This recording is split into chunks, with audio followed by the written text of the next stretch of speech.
Kita mulai dari yang ossifikasi intramembran. Di mana ossifikasi intramembran ini terdapat pada tulang apa atau tempat terjadi ossifikasi di tulang bentuknya apa? Tulang pipit.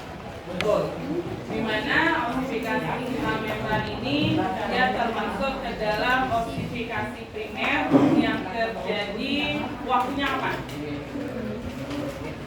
Ossifikasi intramembran waktunya kapan? Pada minggu ke-8 pada saat kehamilan. Artinya minggu 8 setelah proses fertilisasi, yaitu pada saat kehamilan, dan hanya terjadi ketika proses embryo. Artinya hanya terjadi ketika proses kehamilan saja yang terjadi di dalam itu ossifikasi intramembran. Dan sel asalnya apa? Sel apa? Sel mesenkim.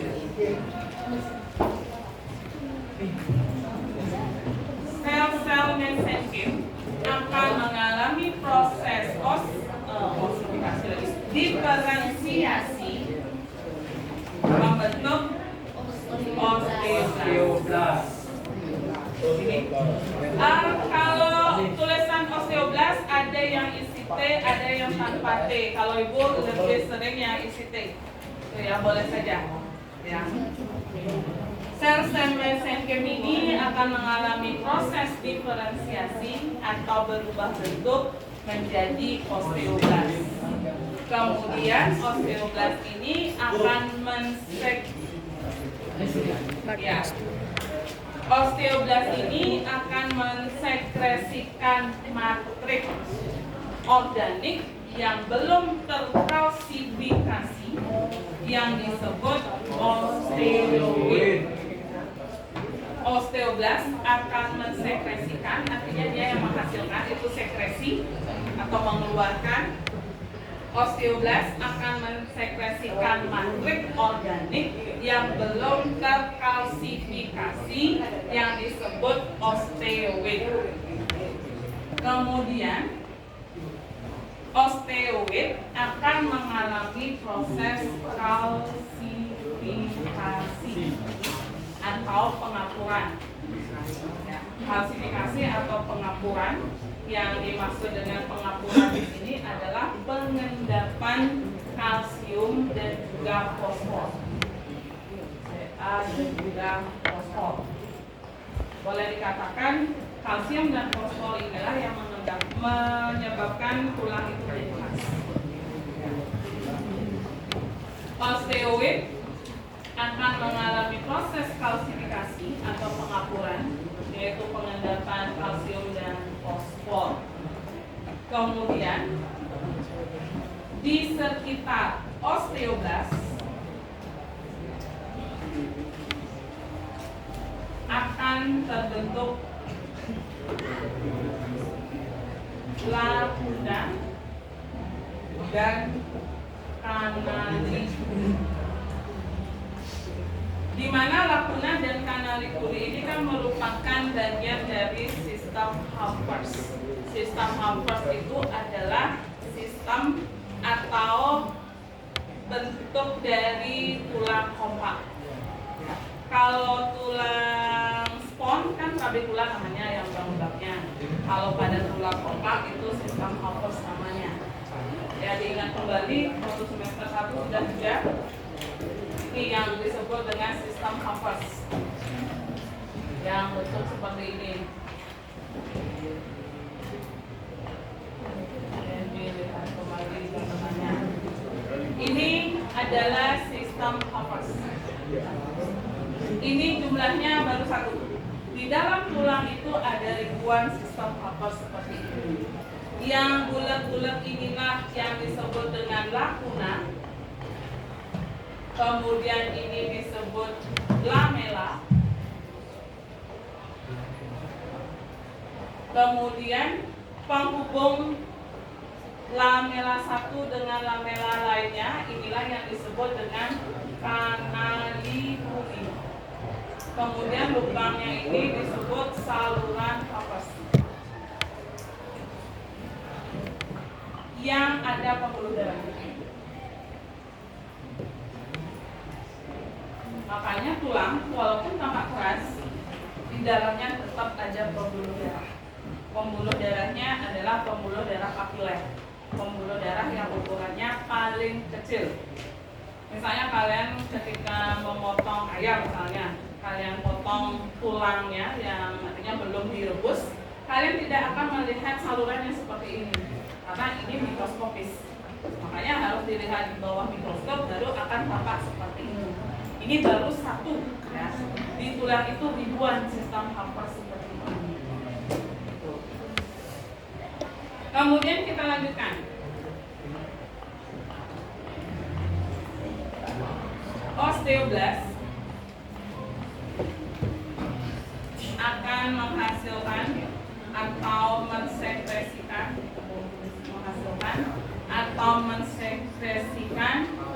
matrik organik. Osteoblast akan menghasilkan atau mensekresikan matrik organik sehingga terjadi penebalan tulang, sehingga tulang menebal.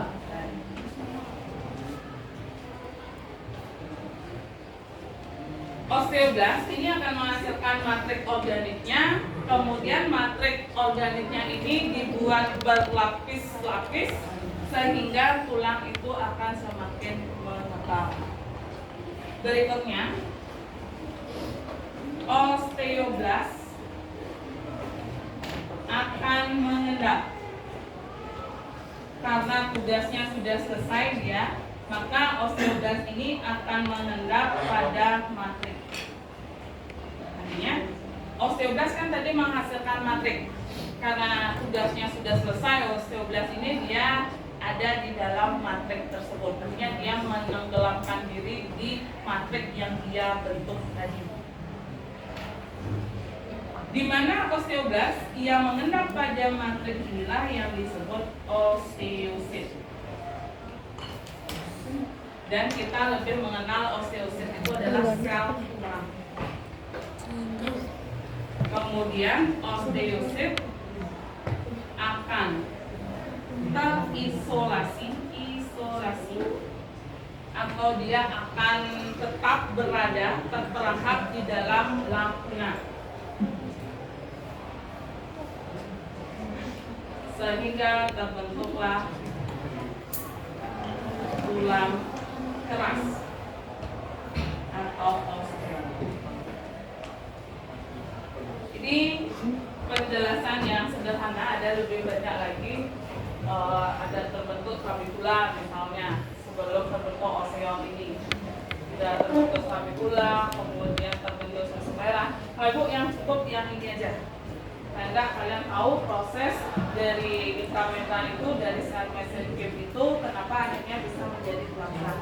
Ingat di sini osifikasi intramembran itu tidak dulu menjadi tulang rawan, kemudian tulang keras, enggak. Sel mesenchymnya yang langsung menjadi tulang keras. Namanya disebut osifikasi primer. Hanya terjadi satu kali proses osifikasi. Ibu ulangi, sel-sel mesenchyme akan mengalami proses diferensiasi sehingga terbentuklah osteoblast. Kemudian osteoblast ini akan menghasilkan atau mensekresikan matrik organik yang belum terkalsifikasi yang disebut osteoid. Osteoid akan mengalami proses kalsifikasi atau pengapuran, yaitu pengendapan kalsium dan juga fosfor. Kemudian di sekitar osteoblast akan dibentuk lakuna dan kanali kuning. Kemudian osteoblast akan menghasilkan matriks organik yang akan membentuk lapisan-lapisan sehingga tulang tebal. Kemudian osteoblast akan mengendap di dalam matrik yang disebut dengan osteosit. Osteosit ini akan terisolasi di dalam lakuna sehingga terbentuklah tulang keras atau osteon. Itu prosesnya. Silakan dipahami dulu prosesnya sebelum nanti kita lanjut ke ossifikasi inflamasi. Yang mana deh? Intramembran. Itu intravaskular.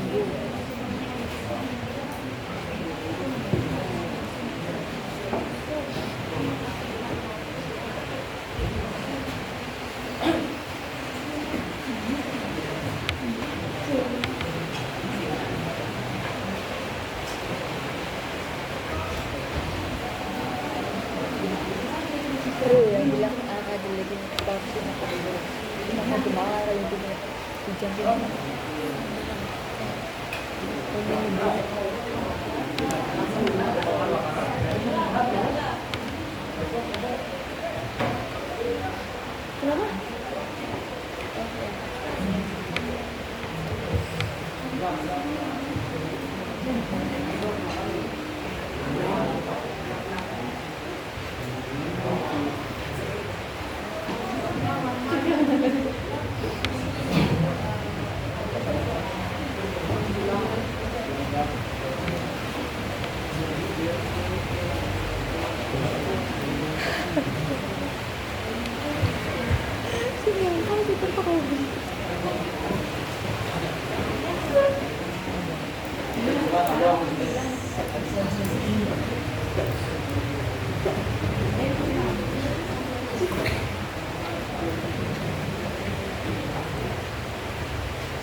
Rasanya mau diambil loh sih dan kalau luar lagi jadi cek mobil dong pindah sih yang pasti nggak harus ya tapi gerak terserah kaki Ibu ulangi sekali lagi dulu. Kemudian silakan dipahami. Nanti siapa yang mau silakan jelaskan.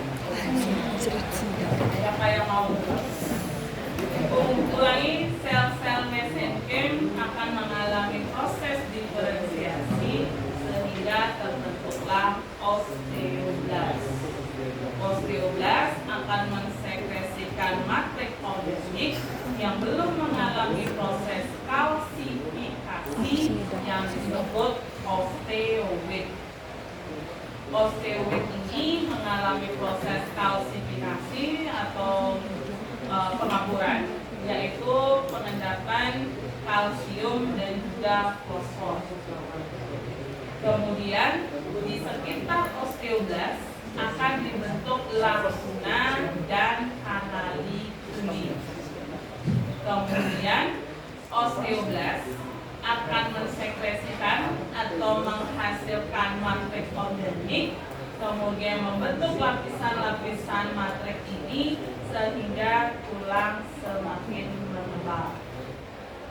Kemudian osteoblast akan mengendap pada matrik yang dibentuk dan disebut dengan osteosit.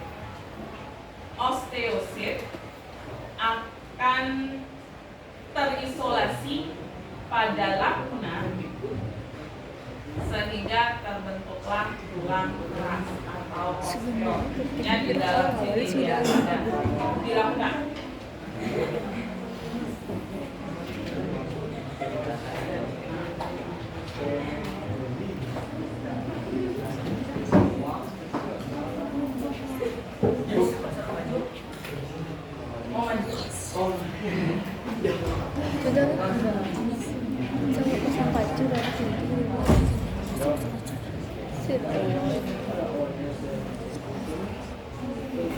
kamu ketemu ada kamu nyatet dari dulu kamu bisa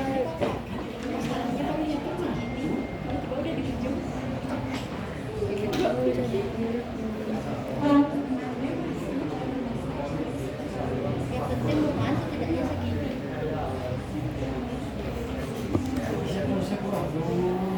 Ini ada nggak sih? lebih panjang Pasti segini.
Ayo siapa yang mau? Contekannya sudah ada di papan. Tinggal membahasakan tanda panahnya.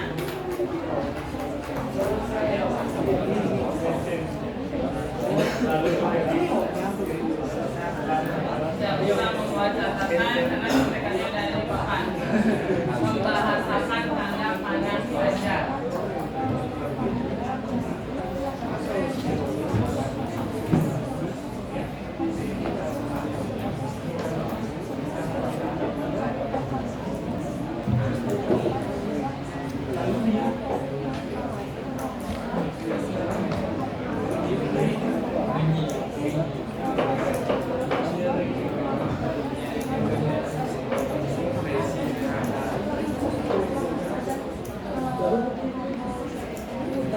kedua sama-sama akan akan berdifferensiasi menjadi osteoblas. Osteoblas ini akan menyebabkan sehingga menjadi osteoid. Osteoid mengalami klasifikasi melalui tulang dan di setiap osteoid ini akan terbentuk menjadi dan kulinari. Osteoblas akan mengatakan matriks organik sehingga tulang menjadi mendekati. Kasih informasi lagu, ibu kirim saja gambar dan juga penjelasannya. Mohon nanti kita dari rumah. Pertemuan berikutnya kita bahas lagi. Udah boleh itu jam berapa? Ya, silakan. Terus lebih Dan silakan. sama seperti mengalami diferensiasi sehingga membentuk osteoblas. Silakan di depan. Ini coba pakai kontekannya. Osteoblas ini akan berklasifikasi sehingga menjadi osteoid. Osteoid akan berklasifikasi melalui garam pada tulang. Nah, di setiap klasifikasi dan osteoblas kan berbentuk sebenarnya anjir. Kenapa gini ada gunanya? Yang lainnya mohon Oke, pertama proses ini diawali oleh cell messaging yang dimana cell messaging ini akan masuk pada suatu area. Nah, di proses ini disebut diferensiasi dan akan berubah menjadi osteoblas. Osteoblas ini mereka akan membuat matriks tulang. Di sini akan terjadi proses sekresi yang akan berubah atau yang akan kita sebut sebagai osteosit. Nah, osteoid ini akan mengalami proses kalsifikasi atau ada pengendapan dengan mineral kalsium dan fosfor. Kemudian di kita S12 atau terbentuk karena dan akan berbentuk karena dan kalian beli. Kemudian di S12 itu juga akan menghasilkan matriks organik sehingga tulang akan semakin menebal. Jadi itu tumbuhan prima. Kemudian selanjutnya di sini osteoblas akan mengendap pada matriks karena tugasnya sudah selesai. Tugasnya yang sebelumnya membuat matriks tulang, karena sudah selesai dia akan ikut kubur bersama dengan matriks tulangnya sendiri. Nah kemudian proses hasil dari osteoblat kemudian akan menghasilkan matriks sehingga menjadi osteoid. Nah, osteoid ini akan mengkonversi melalui garam ke dalam tulang. Transita osteoblat akan terbentuk plasma dan filamen. Osteoblat itu menghasilkan matriks mensekresikan atau menghasilkan matriks organiknya disebut osteoid. Menjadi tulang. Ini matriks organiknya ini belum terkalsifikasi. Osteoblas akan menghadap pada matriks Kemudian sehingga baru menghasilkan osteoid ini yang mengalami proses kalsifikasi yaitu pengapuran atau pengapuran yaitu merupakan pengendapan kalsium dari kalsium. lakuna ataupun di Kemudian lakuna ataupun di ya, lakuna dan kemudian akan menghasilkan tulang keras pada ataupun matriks yang disebut dengan osteosit. Kemudian osteosit akan terisolasi di dalam. Ya, osteosit ini akan berada di dalam lakuna sehingga terbentuklah tulang keras yang disebut dengan osteosit. Setelah itu proses osifikasi intramembran untuk intrakartilagunya itu sudah ibu set gambar dan juga penjelasannya, mohon dirubah nanti dibaca-baca, dipahami. Nanti pada pertemuan berikutnya hari Kamis ibu akan menjelaskan itu lagi. Hanya ibu akan membahas ulang ya di depan ibu kalian pahami bagaimana prosesnya. Nanti ibu akan bahas ulang. Ingat di sini bentuk tulang keras yang dimaksudkan di sini adalah lebih ke tulang pipi karena tulang keras itu di tulang pipi kan termasuk tulang kompak bagian luarnya, bagian tengahnya itu adalah tulang spon. Ya, osifikasi intramembran itu pusatnya itu kalau dilihat dari tulangnya adalah tulang pipi. Yang di sini osteon yang terbentuk adalah dua, tulang kompak dan tulang spon. Kan tulang pipi bagian luarnya itu adalah tulang kompak, bagian tengahnya adalah tulang spon. Berarti untuk hari Kamis osifikasi intrakartilago sudah selesai. Berarti untuk sistem gerak pasifnya sudah selesai. Kita lanjut dulu ke aktif. Nanti silakan pelajari selain gambar dan juga penjelasan tadi. Mohon dicari ciri-ciri dari otot lurik itu seperti apa, fungsi otot lurik, ciri-ciri fungsi otot lurik, sifat dari otot lurik, sama struktur otot lurik. Nanti kita akan giliran. Waktu ini siapa terakhir? Waktu tulang itu ke Faisal apa ke depan? Ke belakang? Ke depan? Ke belakang. Ya, siap-siap giliran berikutnya menyebutkan apa yang ingin kita. Baik, kita